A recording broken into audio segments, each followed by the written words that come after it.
যখনই বিপদে পড়ে যাবেন আপনি আল্লাহ তাআলার খাস একটি নাম ধরে সাহায্য চাইবেন, বিদ্যুতের গতিতে আপনি সাহায্য পেয়ে যাবেন, আপনার বিপদ মুহূর্তের মাঝে দূর হয়ে যাবে। ব্যবসা বাণিজ্য লস, সার কাছে শুধুমাত্র শত্রু আর শত্রু বিপদে আপনাকে গ্রাস করে রেখেছে, কোনো কাজেই যেন সফলতা নাই, যেটাতে হাত দেন সেটাতেই লস, কোনো কিছুতে আপনার সাফল্য নাই, সন্তান কথা শোনে না, স্ত্রী কথা শোনে না, পরিবার পরিজন নষ্ট হয়ে গিয়েছে, কিভাবে আপনি বাঁচবেন? প্রবাসে আটকা পড়ে গেছেন, আসতেও পারেন না, কোনো কাজও পাচ্ছেন না, আপনি আমলটা করেন।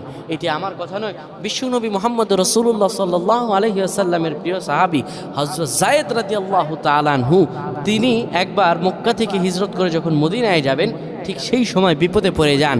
ওনাকে একটি লোক বিপদে আটকে ফেলে এবং ওনাকে হত্যা করার চেষ্টা করে। তখন তিনি আল্লাহ তাআলার এই খাস নামটি ধরে সাহায্য চেয়েছিলেন, আল্লাহ তাআলা তাকে বিপদ থেকে মুক্ত করেছেন। সুবহানাল্লাহ। সেই দোয়াটা কি?